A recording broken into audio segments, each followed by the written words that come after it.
Whoa, yeah, making a video. What the hell? So anyway, comment video maybe. Just one comment that had me a little irritated, but it's always irritating comments. So anyway, some guy in one of the past videos that I probably won't get to, so I might as well get to it now. Left some kind of comment about the risk aversion thing, and it's the same old bullshit. Like you haven't heard it before kind of thing. But his remark was something like, well, what, would you not drive on the highway because there's car accidents? Kind of thing. So, in kind of making this argument that, because I would take risks in my life for certain, to satisfy certain desires, that somehow makes it okay to have babies, which is completely different, right? So, the obvious argument is there's a huge difference between when I'm driving in a car by myself and when there's somebody else in the car, number one, right? I drive entirely differently. Now, if I had somebody's kids in my car, I'd be even more paranoid, right? Especially if they're in little child safety seats, I'm going to be even more conscious of their welfare and that I'm responsible for their welfare. So it's going to be even more uncomfortable. Put an infant in the car, even more focused on, don't hit a bump too hard, don't do this, don't do that. Yeah, I'm not even going to want the job. Even when I was a kid, I was like that. I babysat one time for an infant, and then I wouldn't do it ever again, because I didn't know how they work. I didn't like them. I didn't know. I said it's just out of my, I have no way to react to this thing in any way that's constructive in terms of controlling it. So I didn't want anything to do with it because I didn't want responsibility for it. So of course that sense of responsibility exists. You borrow your neighbor's lawnmower. You're going to tell me you don't treat it entirely differently than when it's your own?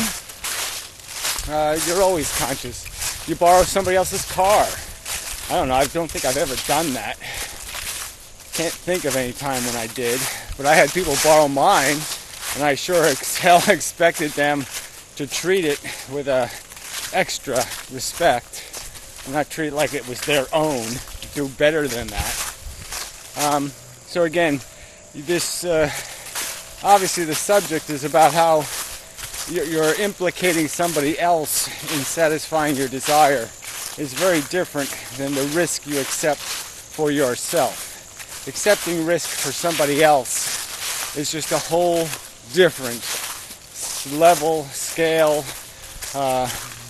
dimension of action. So there's just no comparison to be made.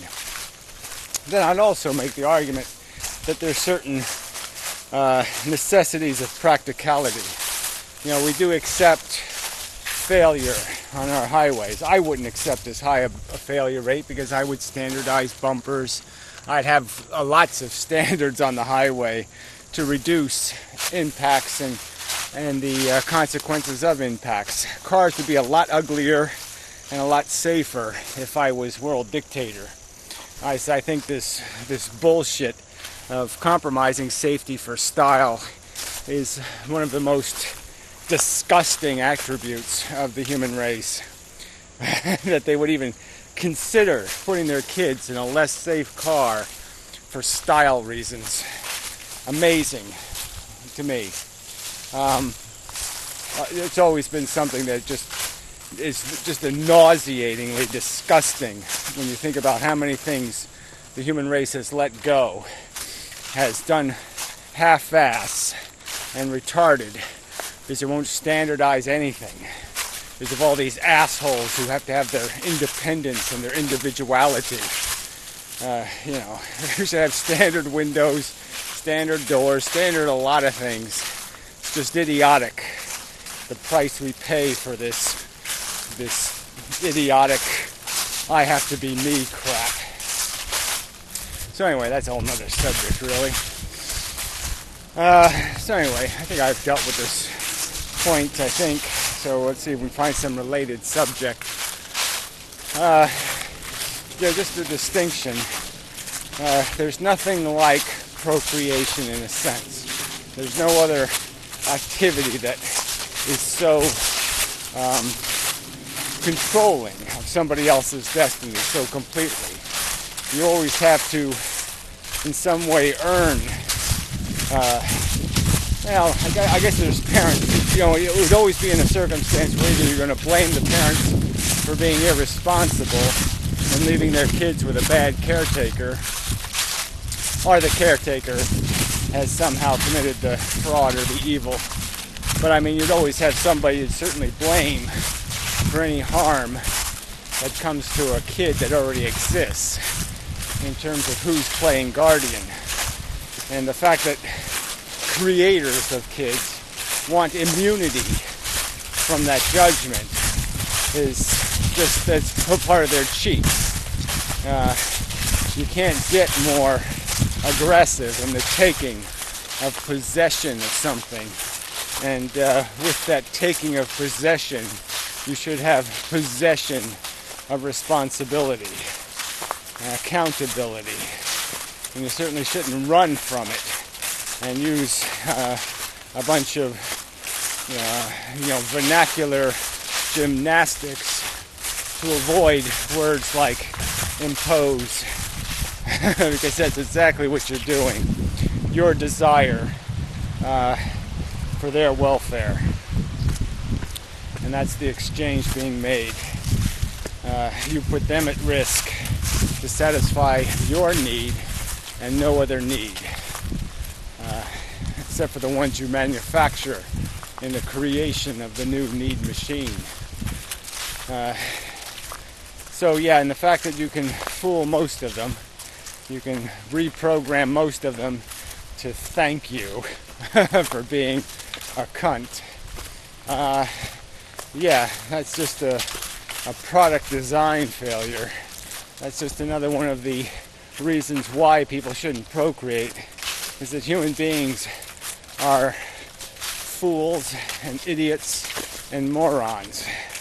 So besides being need machines, desirous and takers, they're also, generally speaking, incredibly gullible and stupid. Yeah, and believe anything their creator programs them to believe. They'll buy the slop the parent plops on the dish, and they will eat it and consume it. It's like, you see that with, like, sometimes they get irritated because you see a dog or a cat who's very affectionate towards their owner, and you know their owner to be a pig and a slob and a bum and a creep, and you're like, damn, that dog should know better. Somehow we should be able to figure out that the family it lives with sucks, and it should run away. It shouldn't live with them. It's an indignity to doghood that they would, live in that filth and squalor with those pigs, and that it would love them and defend them and protect them. But it's just been fooled. It doesn't know any better. And most humans don't grow up enough to know any better. They're duped and fooled, and that's all you procreators are counting on, is that you'll dupe and fool your kids into thinking you were a decent sort when you weren't decent at all, when you didn't have a decent thought in your fucking head. It's nothing for them and what you've done or did. And it was all about you and what you wanted. And you really didn't think about the risk to them. And you certainly don't want to account for that risk when it's realized. And you'll just pretend it doesn't matter somehow.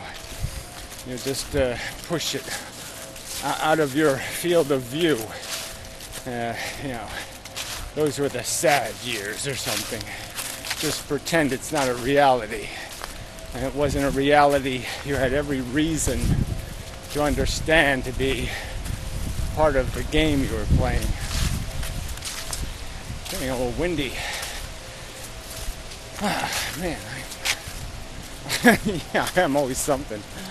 I am just so not correct. But whatever.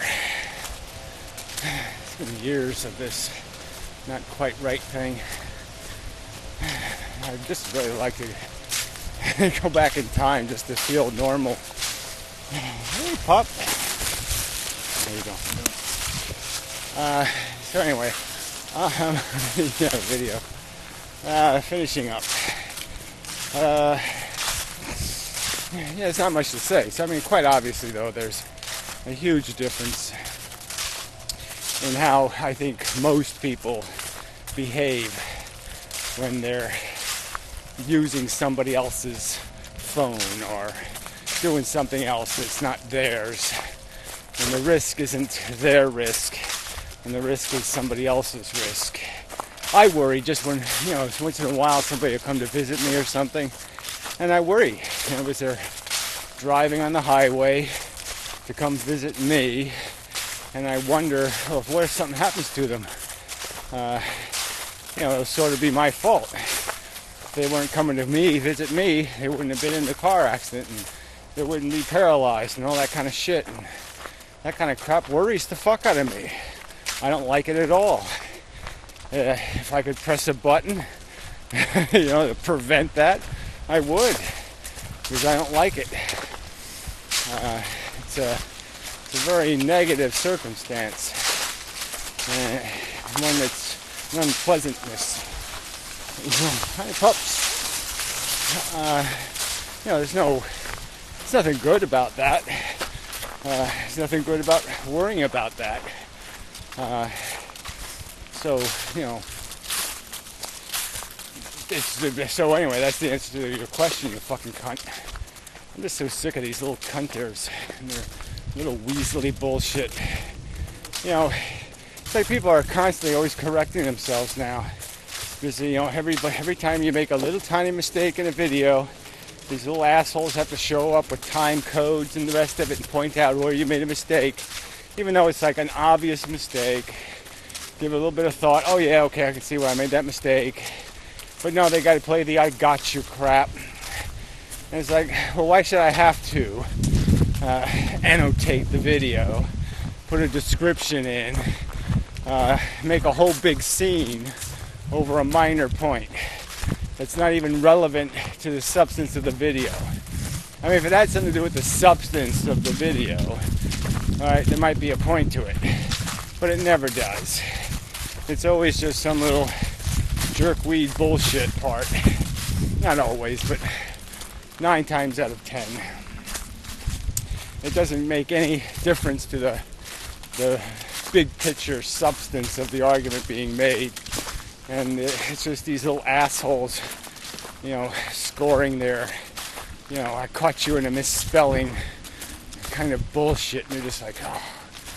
I mean, they really should be killed first in the war. Yeah, to end all wars. They should be the first one shot. Petty little cunts. Whatever. I mean, obviously, we should minimize our mistakes, but I just don't see the point in, this backseat driving crap on minor, like even how you pronounce a word. What the fuck's with that, shitheads? I mean, if somebody's mispronouncing the president's name, well, you might have an argument. Like, you don't even know how to pronounce the president's name. But, come on. Is that this other bullshit people pull? Fuck. So anyway, just the pettiness of argument. The substance of the argument is ignored. And all it's about is, how old you look or, some other kind of bullshit. So whatever. Petty assholes ruling the world. They are to blame for everything, but petty assholes. If you find any problem in the world, why it still exists, find a big pile of little weaselly petty assholes, like little gremlins. Oof. Disgusting. Eesh. So anyway. Yeah. So anyway, so I guess I'll have to either make fewer mistakes or learn to annotate a video. Yeah. Anyway, the bird is still hanging out in the house that is not his. Got screen.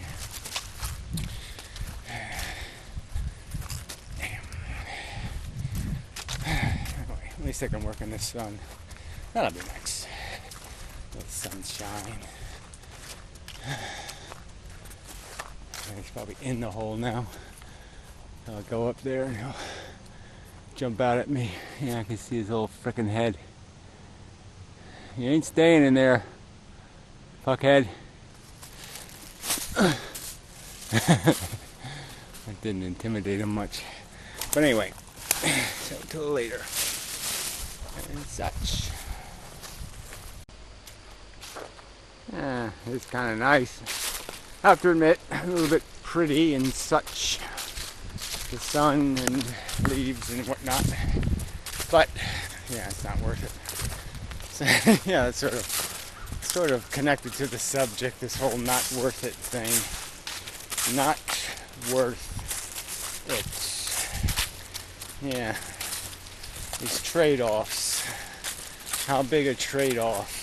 So anyway, that was part of the zombie picture show video. I was trying to get to that point. You know, how many victims can you make? And is it okay? I mean, realistically, some of this stuff we pay such a high price for. It's like the California earthquakes. You know, you think about people slowly dying, buried underneath a bunch of rubble, and you say, damn, you know, how much is it worth to avoid that? You know, how much are you willing to give up? I certainly would give up procreating to avoid that horror in the future. Why not?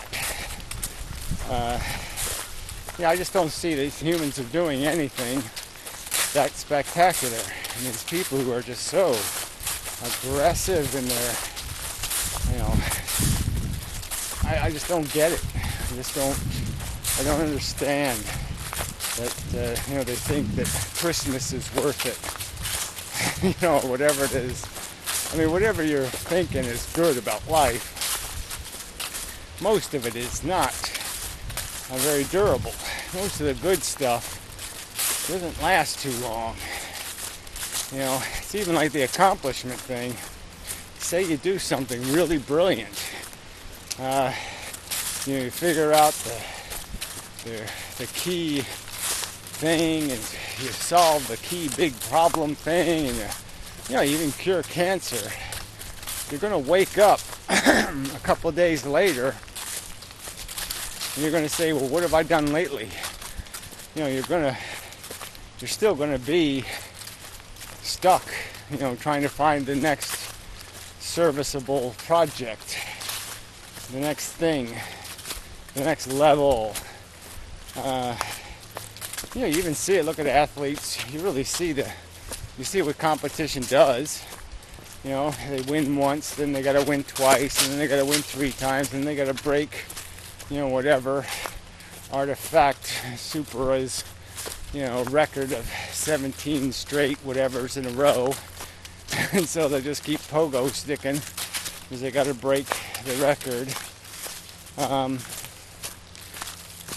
You know, and then they do it, and then what? And then what? And then what? You're still going to have to wake up and live with yourself. And the fact that people haven't been able to do that, you know, that even when they say, oh, this will be enough, this one more time, one more, you know, they keep saying that. But it's like one more potato chip. You know, it just doesn't do it. You know, I have a sense I haven't had my last cigarette. Yeah, I sense it. I sense that there's something in me that will force me to, you know, one more. Yeah.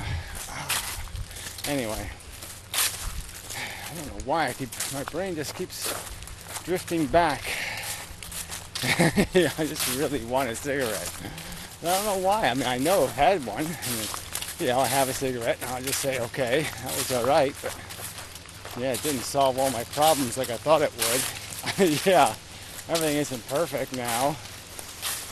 But it's good while it lasts. It is 5 minutes of... Yeah, I have some sort of chemical imbalance, I think. Yeah, I think without, high temperature burned nicotine in my system, I just can't function. It's really, everything has sucked since I quit smoking. Everything just went to hell. Yeah, everything really did. Everything just fell apart.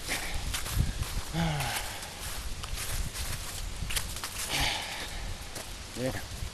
Anyway, sorry about that. See, I'm lamenting. So I'm lamenting, that isn't a good thing. It's a bad thing. So wanting isn't good. There's no point in making want. No point in creating more of it. Just leave it alone. Play out your string and don't unravel any new string, kind of thing. I think there was a rhyme. Yeah, I like that. I'll write a song. Play out your string without unwinding any new thing, or something like that. And then you can sleep forever in the dirt. You'll be dead. Anyway, until next time. And such, and so forth and whatnot. Yeah, I'll cut it off here because it's very crunchy over there. Yeah, it's too crunchy for outdoor videos now, I guess. Unless I just stand and talk or something. Yeah, it's too windy too. Anyway, till next time. And such.